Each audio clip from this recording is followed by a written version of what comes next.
just as people are entering in. You should see it on your screens now. Are you seeing it? I am. Perfect. So yeah, just to kind of get us used to things, we will launch a few polls during the presentation, but to just get you acquainted with it, we're asking, before COVID, what was your favorite way to explore downtown St. Pete car-free? So was it by walking, biking on a personal bike, biking on Coast Bike Share, riding the downtown looper, riding PSTA buses, or riding the Cross Bay Ferry? Obviously, we're not able to do all of those things right now, unfortunately, because of COVID, but before COVID, they were all fun ways to explore the city. Yep.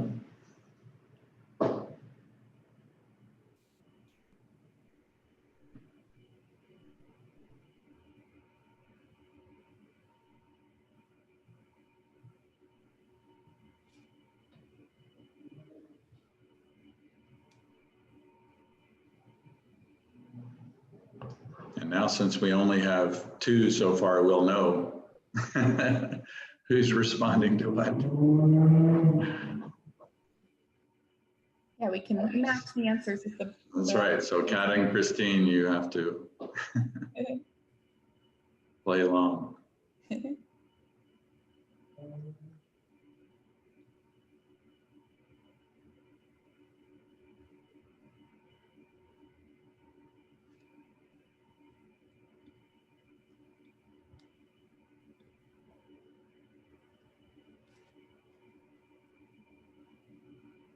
Well, I think for the sake of time, might just go ahead and start get started on the presentation as people trickle in.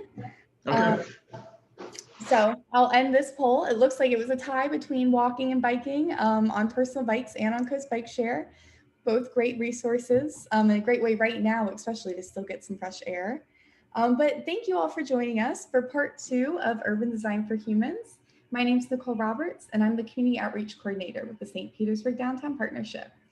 We've teamed up with different transportation partners from around the area, such as Pinellas Suncoast Transit Authority or PSTA, the Downtown Looper, Coast Bike Share, Cross Bay Ferry, and the St. Pete Pedicab to create Car-Free St. Pete, an initiative designed to encourage locals to explore the downtown area car-free. And we are excited to host Michael Houston today for his presentation on the private realm in urban design. A few things to get started. As you see, we will be doing a few polls throughout the explanation. I'll go first. You can see the results of our first icebreaker poll here. We had a pretty even split between wanting to bike, walk, and use Coast Bike Share to explore downtown St. Pete. Nicole, I don't see the results there. Are they popping up? Thank you. Oh, there they go. Now they are. Here we go. So we'll see these polls throughout the presentation. Additionally, if you have any questions throughout the presentation, feel free to put it in the chat box at the bottom. And at the end, we'll be asking Michael the questions, so I can call on you to ask your question, or if for whatever reason you want me to ask the question, just let me know that in the chat box as well. But I will go ahead and stop sharing this poll and turn it over to Michael. All right, thank you, Nicole, for the nice introduction. And let's see why my slide's not advancing. There we go. Just want to say thank you again to Car-Free St. Pete for having me and giving me this opportunity to share some ideas. Just to introduce myself, I am Michael Houston. I'm trained as an architect, but I've transitioned to urban design and planning over the years. I was a senior urban designer for the firm of DPZ Co-Design in Miami for 6 years. I currently have a storefront design studio on Central Avenue in the Grand Central District. And first and foremost, I'm just kind of a student of the built environment. And as such, I started a blog called The Empirical City, where I share some of my thoughts and ideas on urban form. And again, this is called Urban Design for Humans. I think these images kind of illustrate what we mean when we talk about urban design for humans. It's places for people to interact and come together. And it doesn't necessarily have to be involved with recreation. It can also involve places like workplace meetings. And it's not about this type of urban design, which is more oriented towards cars. So we want to kind of go from this to more like this. And the other part of my philosophy, planning philosophy, is that it should be focused around quality of life issues, enhancing quality of life. Too often we look at only one thing like transportation or economic development, and really you have to look at all of the different aspects of life in order to make good planning decisions. And so today in this presentation, just to give you a quick overview, we're going to do a really quick review of some of the things we talked about in part one. Then we're going to kind of transition to what we call the private realm, and we'll explain what that is. We're going to do a crash course in beauty, which is something you don't often hear architects and designers talk about today, but it's something that I think is important. And we're going to talk about the tools to enhance the private realm. And I'm going to introduce you to this concept called the formostat, and it helps you kind of calibrate the right regulatory temperature for the community. That sounds more complicated than it is. And then we're going to talk about some important design elements for urban buildings. And our focus today is going to be primarily kind of in the downtown and urban areas. You could say the downtown kind of extends into Grand Central along Central Avenue, but primarily we're focused on the city center. So a real quick synopsis of part one, I'm sorry. In part one, we talked about the natural transect. So the natural transect is a concept that was developed 200 years ago, and it's a way to divide up a natural ecosystem into different zones. And they pointed out how in each zone you have different animals and different plants that live there. And you move up in elevation, you might get another zone. And back in 2003, the folks at DPZ realized that you could say the same thing about urban environments, that you can take a city and you can divide it into zones. And these zones are kind of like urban ecosystems. So you have different street types and different buildings and even different people that live in these different zones. And it really helps you kind of organize the way you implement both the public realm and the private realm. And so we took that concept and we kind of mapped a general area of St. Pete. This is a very simplified map. But we looked at the three transect zones that are most prevalent. And it's starting with the T3 zone, which is kind of the suburban zone. And then we move into the T4 zone, which is kind of our historic neighborhoods, where we kind of find a balance in the transportation modes in that zone. And then you moved into your real downtown core, which we call the T5 urban zone.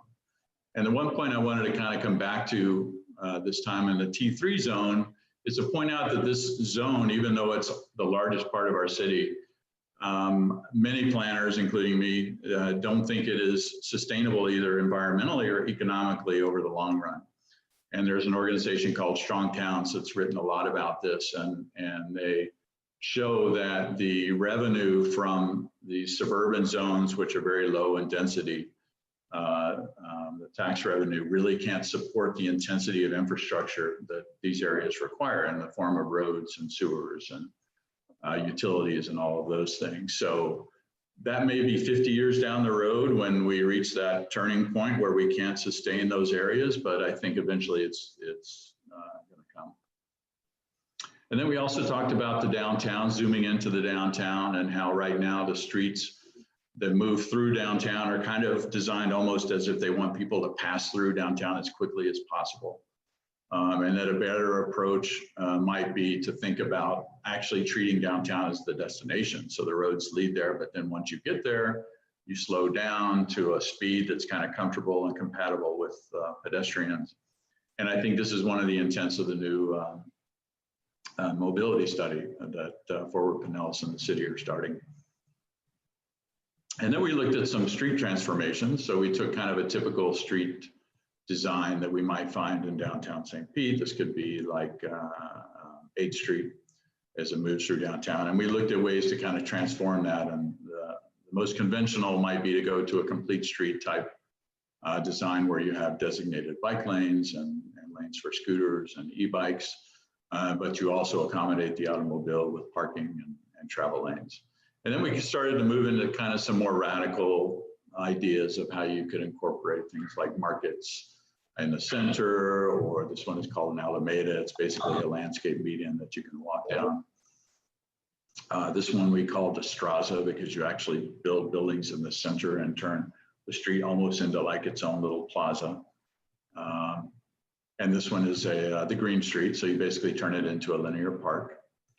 And then the new slides that I've added here show how those different street types can actually be combined, and you can have, you know, a few blocks of Alameda that lead to a green street, or you have some parking, some streets with parking in the center that terminate at a Straza. So they're kind of interchangeable.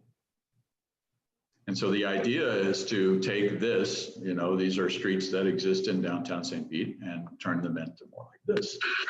So, and you can imagine what doing this might do for the city of St. Petersburg. I mean, can you imagine the tourism and the economic development, and not to mention just the quality of life for the citizens, and that you wouldn't have to own a car to be able to live and enjoy a place like this. So in my mind, I know it's very aspirational to think that all of downtown could be like this, but maybe we can start in certain zones and grow over time. So now we're going to kind of transition into the private realm. Last time we started with this classic diagram from Leon Creer, but this time I'm going to use one that I developed since then. It's pretty much the same thing. But it's really important to keep in mind that the city is composed of two different realms. We have the public realm, which encompasses the public streets and the street trees and the civic buildings like the city hall and the libraries. And that's all part of the civic infrastructure. And then we have the buildings that occupy the private property, which are represented in the center there. So you put those two things together and you get kind of a complete view of the city. But it's important to keep in mind that you need to really deal with both in very different ways, because one is public property and one's private property. You have to deal with them separately. So we were moving from the public realm to the private realm. And then I'm going to, just to emphasize how important the private realm is, we have this image. This is a very well-known plaza in Paris, and I'm always a little reluctant to show slides from Europe because some people are a little touchy about that. But what I wanted to point out was how much the private realm impacts the public realm. So the buildings, which are privately owned buildings here, are really what gives this public space its character. And if you swap those buildings out with other buildings, it really changes the whole character of the city. So if we take that image and we put in a building from St. Pete, you know, suddenly, even though the building is similar in scale, it's got about the same amount of floors, completely changes the character, and you know instantly that you're not in Paris anymore, that maybe you're in St. Pete or another tropical city. So again, the private realm really is important to establishing the overall community character of the city. And just to dive in a little bit more on the public realm, again, this is a slide that I think is nice because it really highlights the public realm. So we have the streets and everything all in place, but the private realm is missing. There's no buildings. So we need the buildings in order to complete that. And luckily in this project, that was actually a photo of the streets in place. And this is an aerial when the streets are going in. It's a good example of showing how some public investment can lead to private development. So this is the construction site when the streets are going in, and this shows the same area with the streets in place. And now you have new apartment buildings. There's a new city hall in there. I know they're planning for a new hotel in one of these blocks. So it really shows that symbiotic relationship between the public and the private realm. And conversely, we have this image. This is from Omaha, Nebraska. And sometimes you have really beautiful buildings situated in the private realm, but then you look at the public realm, the street and sidewalk in this case, and it's not quite up to par with the building. So it's important to get both right. And I'm kind of perplexed that this sidewalk condition exists in, this is in Omaha, Nebraska again, because they have the highest per capita billionaires in the country, so I'm told. But evidently the infrastructure, the pedestrian and street infrastructure is not quite up to par, at least on this street. Hopefully, maybe it's changed since then. This is from a couple of years ago. And so when you get both of them right, you get really vibrant and lively and beautiful places. So again, why do we need a high quality private realm? It's for quality of life, for creating beauty, it's for economic development and tourism, workplace recruitment. It also adds to the sense of place and the sense of community. And just to stay competitive with our regional competitors like Tampa and Orlando. So now, because it's related to the private realm, I'm going to give you my version of a crash course in beauty, or you can call it natural aesthetics. And this is something that first came to my attention way back when I was in college. I read this essay by Nicholas Humphreys, and it's kind of stuck with me. It's like one of those times when the light bulb goes out, and you're like, oh yeah, that makes sense. So we've all heard the expression, beauty is in the eye of the beholder. But in my opinion, beauty is not just in the eye of the beholder. I believe there are some objective attributes that things that we perceive as beautiful have, and trying to figure out what those are. And once we know what those are, we can incorporate them into our built environment. So first, I'm going to show you some images of I hope you'll agree that these images represent, beautiful environments or events or people. So we have a group of dancers there. We have a scale representing a musical score. I believe that's a hill town in Italy, could be France. And we have a nice tree and even a poem. I think I shall never see a poem as lovely as a tree. And what do all of those images have in common? And if we were all in a room together, I would stop and we would have a whole discussion about that. But since we're not, I'm just going to tell you the answer, or at least Nicholas Humphreys' answer, and that was rhyme. He used the word rhyme to describe what's going on in all of those images and what they all have in common. And you can take that concept and kind of describe it in different ways. You can call it sameness tempered with difference, or variations on a theme, or one that I like, a compound ratio of uniformity and variety. Or another one that I use sometimes personally is 80% order and 20% disorder. And I can't say that the exact ratios are correct, because I'm sure it varies a lot, but just that idea that you have to have some order and some disorder and something for it to be perceived as beautiful. And once we start thinking about that concept of rhyme and those definitions, and we go back and look at the images, you start to see how, one figure is kind of rhyming with another, how one melody rhymes with another melody. And then we get to the built environment.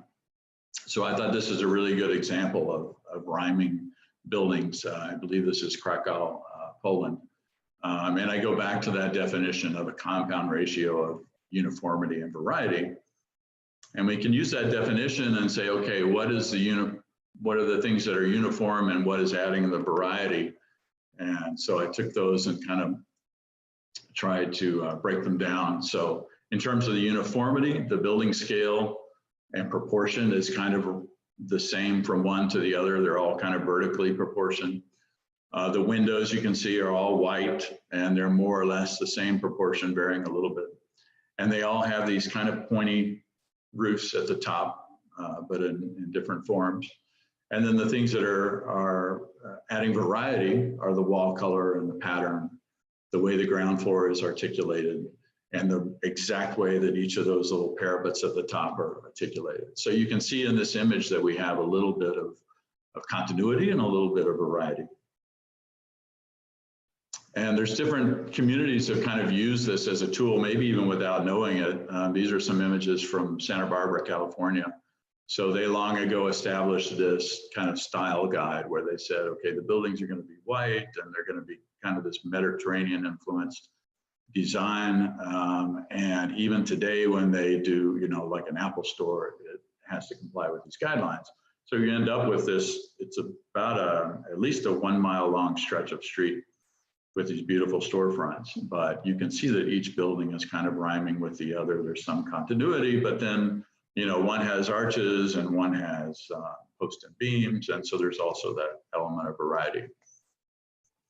As opposed to this view, I took these photos when I was at the downtown Publix not long ago. And I looked around and I go, wow, none of these buildings are rhyming. You have the Publix, which is kind of this colorful postmodern thing. on the left, and then you have this kind of tall mid-rise apartment buildings. I don't know what style that would be. On the lower left, you kind of have the Miami high-rise thing going, and then on the lower right, you get this kind of 1980s glass and steel kind of thing. And I think that lack of rhyme and that lack of continuity really kind of starts to degrade the urban environment. But we do have some rhyming buildings in downtown St. Petersburg. If you kind of focus on the more traditional buildings close to 4th and Central, a lot of those buildings tend to rhyme because they're all kind of masonry. They all have kind of these punched vertically proportioned windows. They all have a base, middle, and top. So there's some things that are constant from one to the other, even though each one is slightly different. And even some of the newer buildings in town, these are the cluster buildings that just went up near Central and 16th. And you could say that these buildings are kind of rhyming with each other. And I don't know if that was intentional or it just happened that they were all built around the same time. So they're kind of responding to the same input in terms of stylistically and functionally what's going on in the climate right now. But anyway, I think these buildings kind of rhyme a little bit. So, and then I want to mention, so rhyme has what I call its evil twin. And the evil twin is not my cousin Wade, who's there in the photo. He's just representing the concept of novelty, which is kind of what I call beauty's evil twin. So it turns out that humans are not only attracted to beauty, but they're also attracted to novelty. So when you're young and you're holding an apple for the first time, you know, it's new and, you know, you can't believe the color and you're really intrigued by this thing. But as you grow older, you've kind of seen a lot of apples and a lot of other things over time. So it takes a lot more to intrigue you. So that's why we get buildings like what is shown on the left, I think. It's that kind of urge to see something new. But the downside of that, of course, is that novelty has an expiration date. Obviously, things can't remain novel for long. So a building like this might be really exciting for the first couple of years that it's around, and then pretty soon everybody's just walking past it without noticing. So, we have an interactive question now. So we were going to ask, and I think the way this is going to go, I'm going to read the question and then oh no, you've got the question up there. So on a scale of 1 to 10, how important is the concept of creating more beauty in our city of St. Petersburg? Is it not important at all? Not important, but I can live with a little. Number 3 is give me medium grade beauty, whatever that is. Number 4 is I want above average beauty. And number 5 is I want to live in a stunningly beautiful city. So think of your most beautiful image of what a city could be, whether it's Barcelona or Paris or Boston or wherever, and think of that. So I think we'll pause for about 30 seconds and let the results come in. Yes. Yeah, it looks like there's a few more responses. And I did respond even since we don't have that. Oh, wow, cool.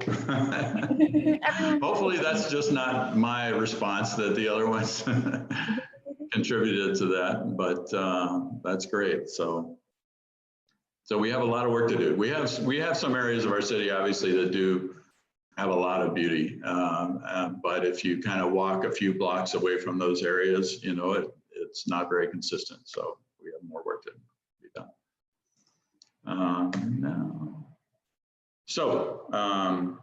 Putting novelty aside and focusing on enhancing the built environment, how do we do this? So as planners and urban designers, we kind of have 3 tools that we rely on to do this. So the first one that you're probably more familiar with is zoning. Second one we call form-based codes, and the third one is architectural design guidelines. And I'm going to go just into a little bit of detail about each of these. So zoning was a reaction basically to the Industrial Revolution and the fact that a lot of cities become overcrowded and very polluted, and you had things like tanneries right next door to residential areas. And there was kind of a reaction to this crowded urban environment, and they thought, oh, it'd be better if we just kind of separated everything. And unfortunately, it ended up going a little bit too far, but The intention was good. But they focused on separating uses, but not much on urban form or making good urban spaces. They focused on things like site development standards like setbacks and landscaping. And then eventually in the 1920s and 30s, we started getting parking requirements that started creeping in that really led to a lot of suburbanization. And there was, again, little attention to urban form. And a standard zoning code, as you guys may know, looks kind of like that. And then as kind of a reaction to that, so in the 80s and 90s, and really picked up speed in the early 2000s, we started using these things called form-based codes. And this, again, was a reaction to conventional coding.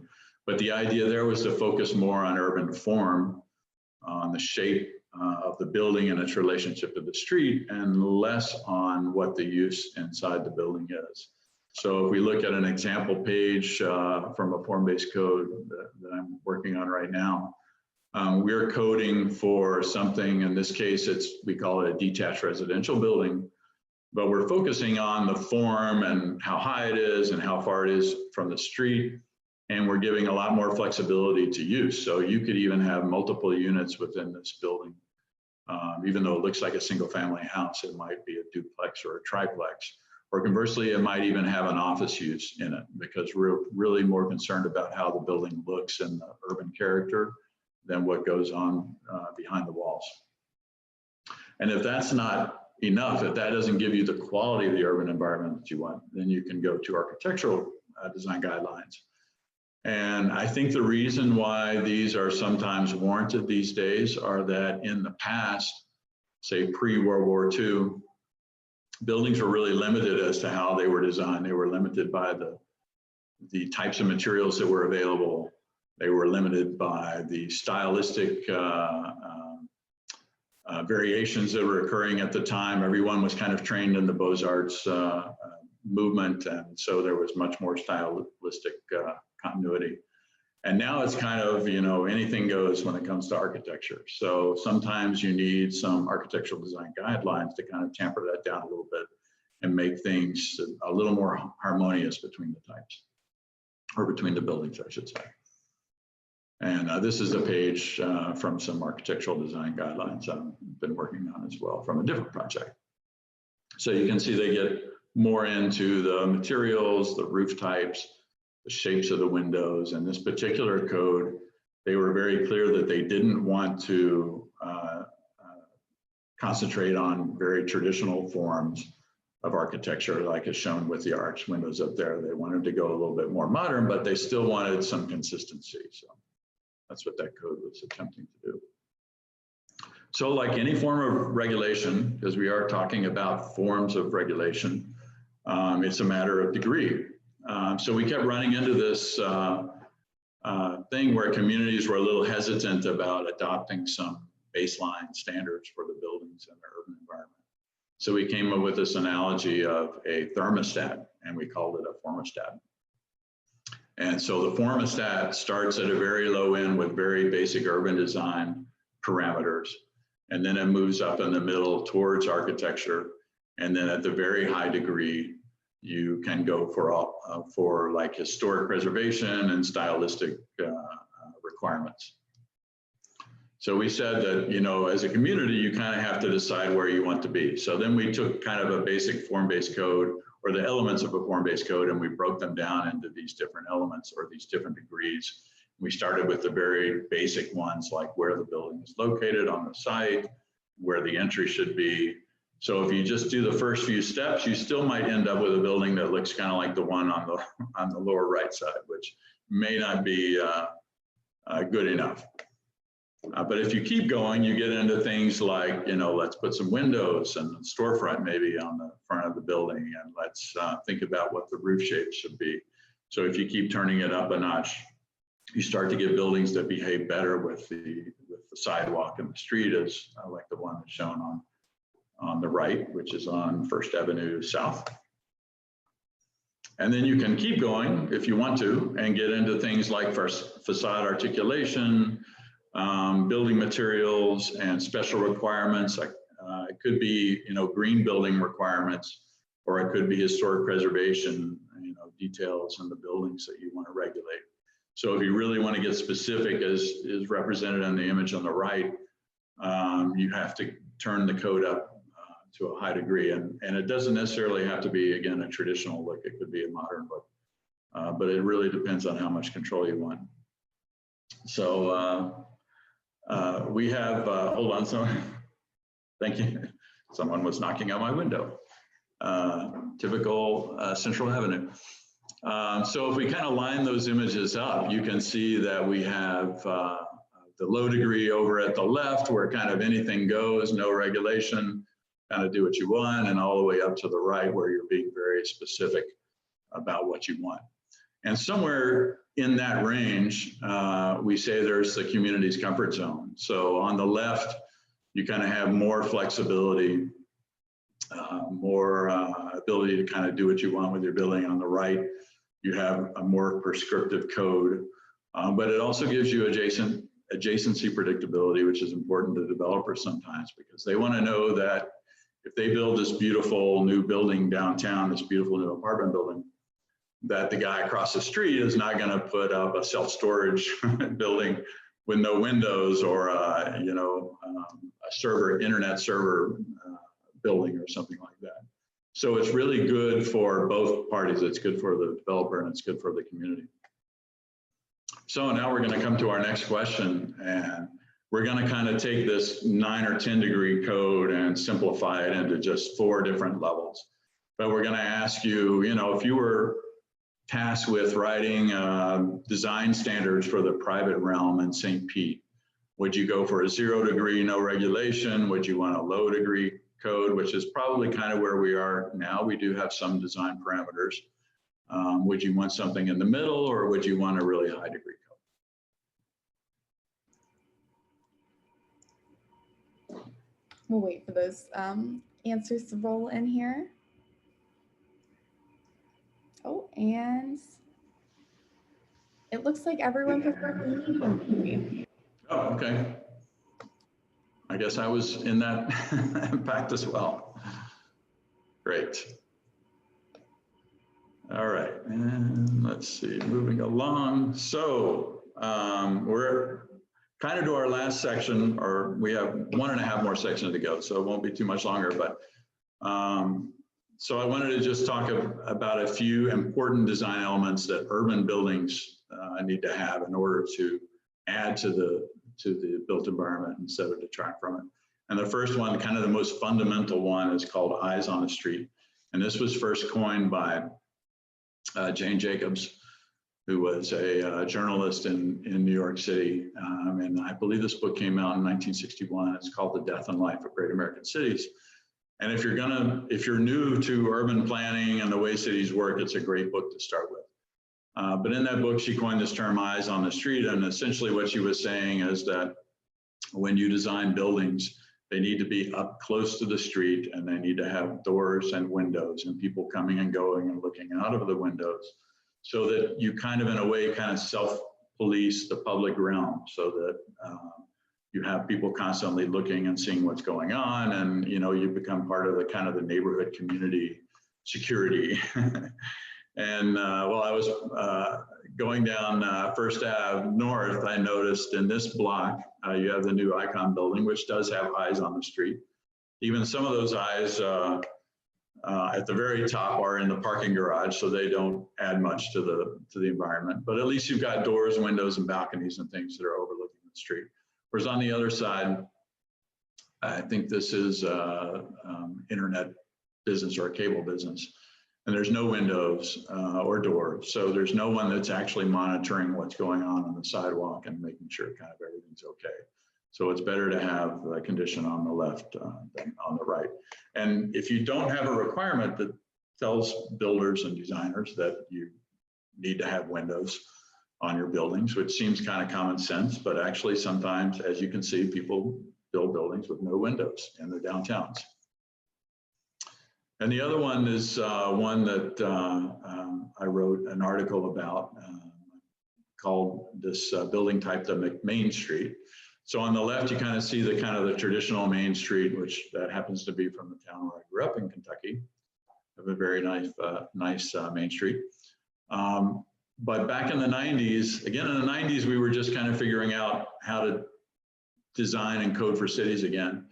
And we started seeing these big buildings popping up, and we thought, well, it'd be really nice if we could kind of break those buildings down into smaller buildings and make them look more like our traditional main streets. So some design standards started requiring buildings to be kind of sliced up into smaller buildings. But the problem was that with that is that, number one, they sliced them up too much, as you can see from the image on the right. And number two is that a lot of architects are just not very good at trying to replicate traditional building forms. So you get kind of a dumbed down version of what the kind of elegant Main Street is on the left, and you get this kind of cartoon version of Main Street on the right. So we coined this term McMain Street to kind of describe that kind of ubiquitous look of these chopped up buildings. And this one happened to be from in Seattle. So this is a hotel. And my argument was, why not let a hotel look like a hotel? You don't need to make it look like a bunch of little cartoon versions of a main street.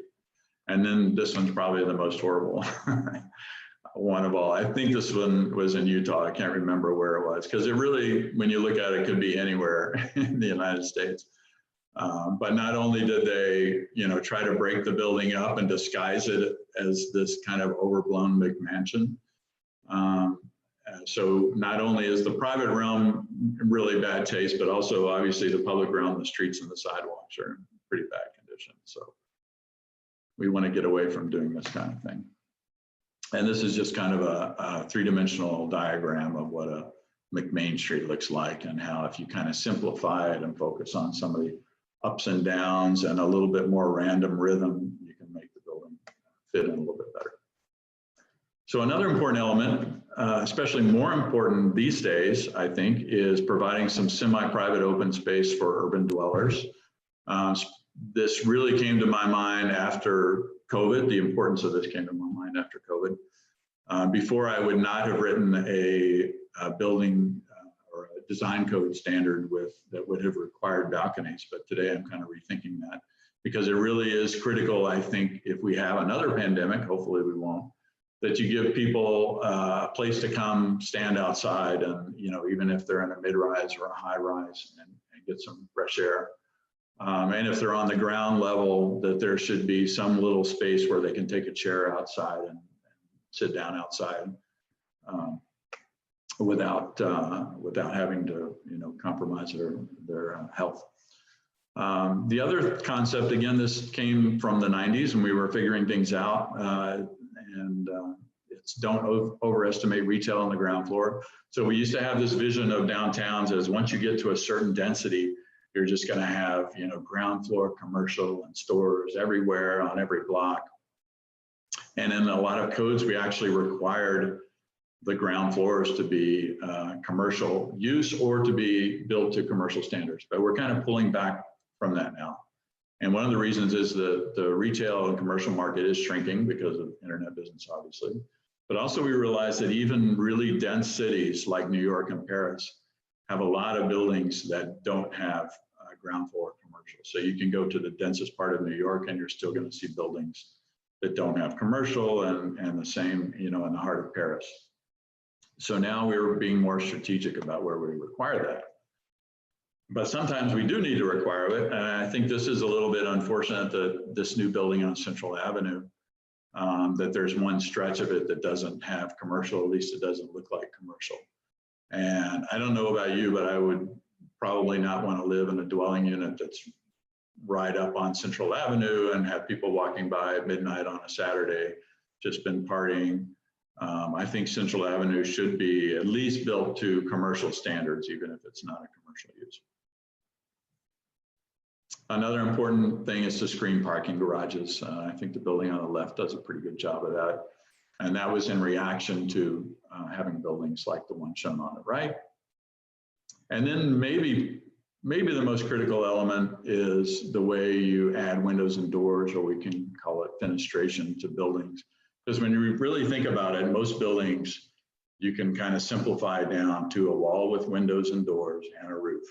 So if you don't get those two elements right, then your private realm is going to suffer.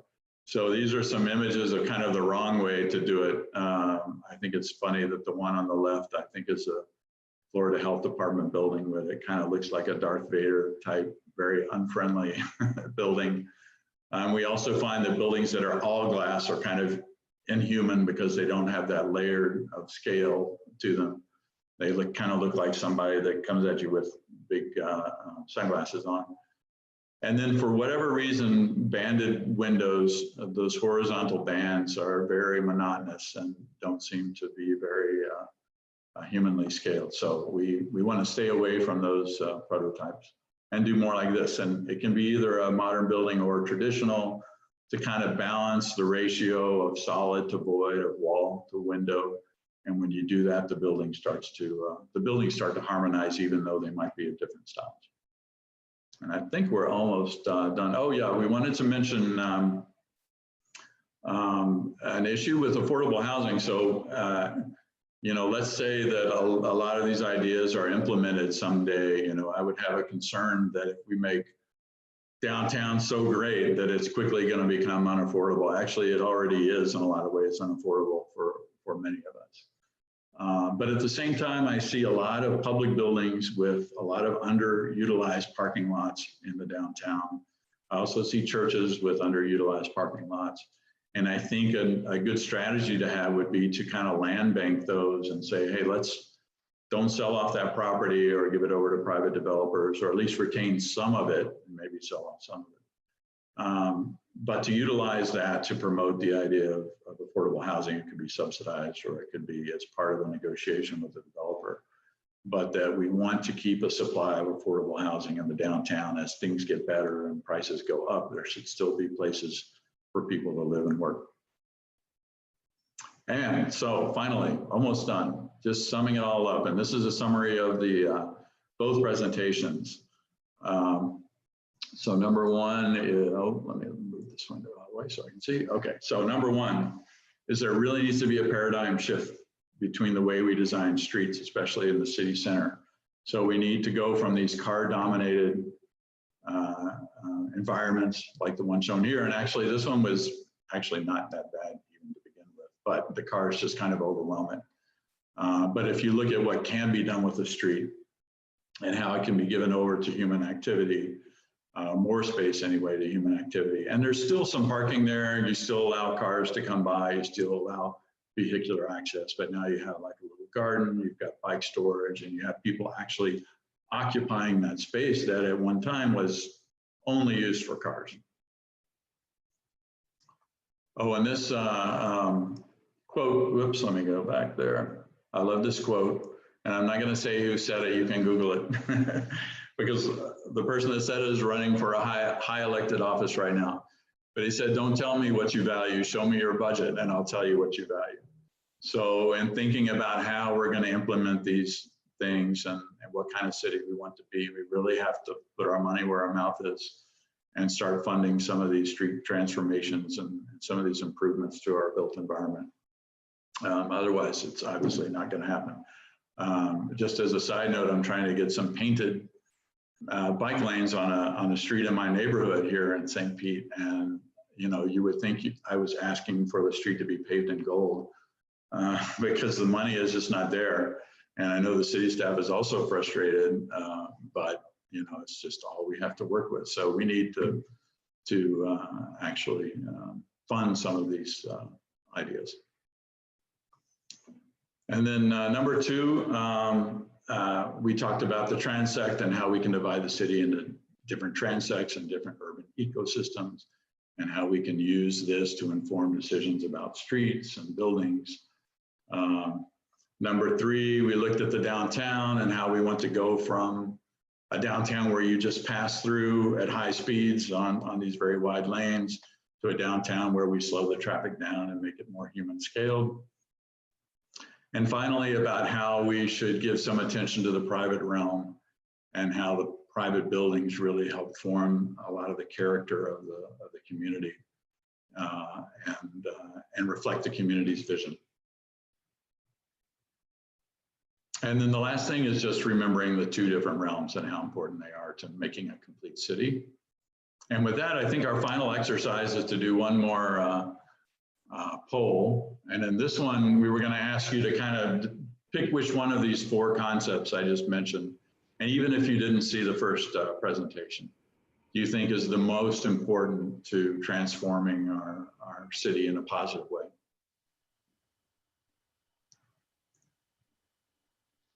And I didn't put as you can see, none of the above, so that was intentional. And we'll wait a couple of minutes. Yeah. I know I personally really love just learning about the street transformations, seeing all those options, and seeing that combination of how you can combine them together to create a connected flow. Yeah, and all of these things obviously are interrelated, but so just because you pick one doesn't mean the other ones won't. Well, it looks unfortunately, we don't have that authority, right? Looks like everyone has answered, and downtown seems to be the most popular. Okay, great. But we got, did we get a vote for the last thing as well, or was it the first 3? I guess it was the first 3. First 3. Yeah, okay, great. Okay, I think that was my last slide, and I was going to turn it over to, back over to Nicole for kind of the wrap up. Yes, well, thank you so much, Michael, for this presentation. It's been amazing. I've already gotten a few comments just about how good this presentation has been, so thank you very much. Again, thank you all for joining us so far. We're going to go through some questions, so if you have a few, feel free to put them in the chat box below. But I just want to let you guys know that if you support this vision of better urban design for humans, not for cars, and a more beautiful city in our private realm, definitely follow Civic Plan Studio on Facebook and Twitter, I believe. If you have any more questions, you can reach out to Michael at his email on the screen here, or you can check out his blog, theempiricalcity.com.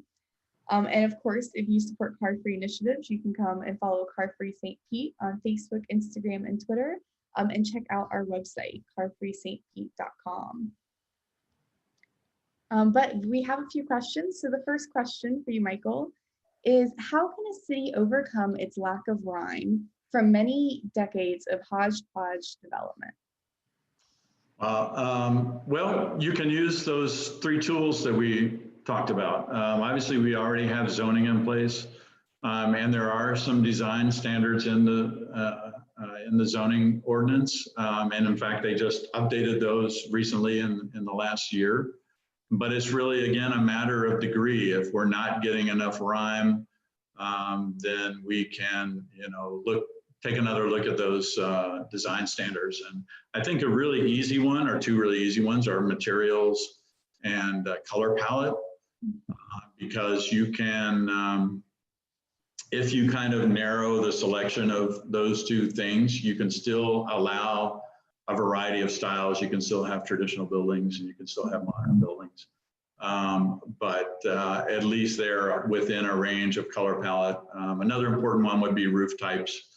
And it might also be that you have different standards for different areas. So in your areas in the downtown core that are more the older areas, you might tend towards a more traditional set of design standards, whereas you come up, central to the 16th Street area, you might have more modern standards. So there are definitely ways that you can get that rhyme using design standards. I think that definitely makes sense, especially going down Central Avenue. You can definitely, I feel like, you need a different feel for the Edge District. Exactly. So yeah.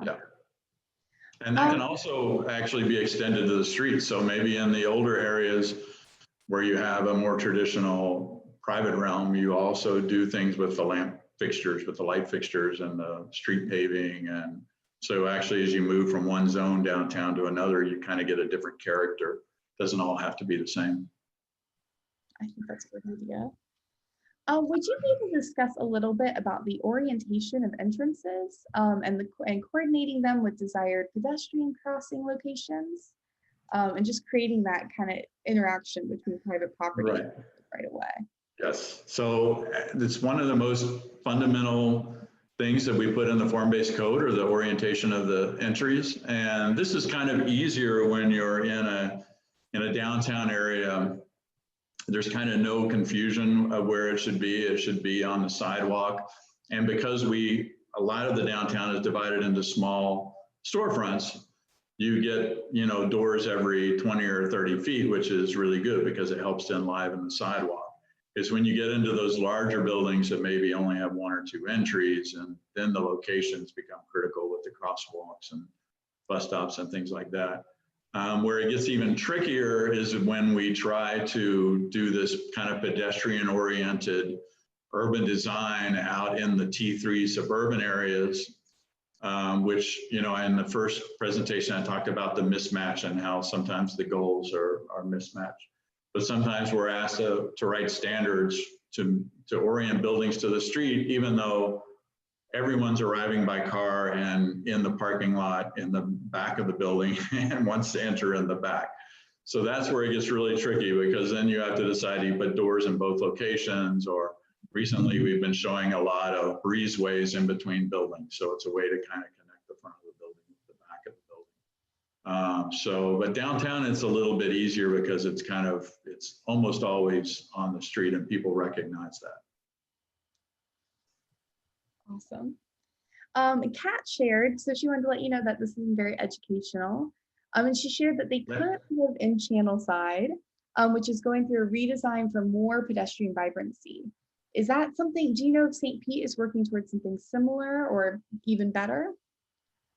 I don't. I know the mobility study is about to start, which is intended, I think, to tame the main arterials that kind of come through, like 8th Street and 4th Street and 16th. But I don't know where they are with pedestrian-oriented design. I know a lot of people at the city share that vision and goal of making downtown more walkable. And it's probably going to happen in stages, and, you know, with things like this and people like you all and me, hopefully we can push those things along. Yes. And I know with the downtown mobility study, right now they're in the second phase doing listening sessions, but I read that they will be doing another online survey, I think within the next few months. So definitely keep your eye open. I know that's something we'll post about at Car Free St. Pete. But definitely, you know, I think this audience would be engaged in that and interested in participating. Great. I think we only have one more question. If anybody in the audience does have another question they'd like to ask, just throw it in the chat box now. But for a maybe final question, you showed that example of public investment in that other community and how that spurred on more private investment. Mm-hmm. Do you have an idea of maybe, you know, something we could do in St. Pete that could be similar and spur more quality private development? I think in terms of the downtown, there's a lot of areas that seem to me to be underdeveloped and have a lot of potential. And I think those would probably develop even if you didn't do a big investment. Although if you do improve the streets, and it'll certainly speed up the investment in the private realm. That project happened to be in the small town of Roanoke, Texas, and they had this barely existent main street. And that really, actually, this project shows the power of doing a form-based code. But I worked on a form-based code with the lead firm, which was Gateway Planning. And we developed a code and a street system for that area and put it in place so that when the market arrived, that everything was in place to ensure that the buildings were built the right way and had the right orientation to the street and the city invested in the infrastructure. And then 10 years later, it's just become a boom, and there's new hotels and new housing. And so it really shows the power of combining investment in the public realm with the right regulatory structure. No, that's awesome. Christine actually just put in the chat as well. Have you, I don't know if you're familiar with the Innovation District, but it has a very suburban feel. Do you have any recommendations for how that area could kind of become more urban? I haven't seen the plan. I don't know if there's a master plan for it. I'm familiar with kind of where it is, but not that up to speed on it. But, you know, certainly using the tools that we discussed. I think having a master plan, if there isn't one, maybe, likely there already is one, but really establishing a vision ahead of time and then putting the regulation and the public investment in place to implement that vision is how it all starts. You kind of have to have a roadmap and a clear vision in order to be able to get there eventually. If you just kind of do it piecemeal without really having that master plan, then it's, probably not going to happen, or it's going to take a longer time to happen. Well, that makes complete sense. Innovation district, I'll look at it closer. Awesome. Oh, we just had one more come in the chat. So Kat asked, is there a plan for providing affordable artists/makers studio in the area? Not that I know of. I have friends that are artists that are always looking for cheap studio space or even affordable studio space. I know there's some initiatives happening in the warehouse district, and but no, I don't know of any personally. And just as a reminder, I don't have any official capacity in the city or an organization. I'm just somebody that does this type of work and is, loves cities and kind of putting these ideas out there. So hopefully folks like us can make those things happen. I do know that they are opening the Factory St. Pete, which I think is, Right. provide some affordable, studio spaces for different kinds of artists. And it looks like they're going to be opening in fall of 2020. So Right. Definitely keep your eyes open for that. I know I follow them on Instagram, and I think that's a good way to keep up to date with what their updates as they're building. Awesome. Well, it looks like there's no more questions, and we're coming to the end of our time anyways. So thank you, Michael, again for this amazing presentation. Thank you. Thank you all for joining us today as well for our discussion. And I hope to see you again at another Car-Free St. Pete event. Thank you. Bye, everybody. Bye. Have a great night, everyone. Bye-bye.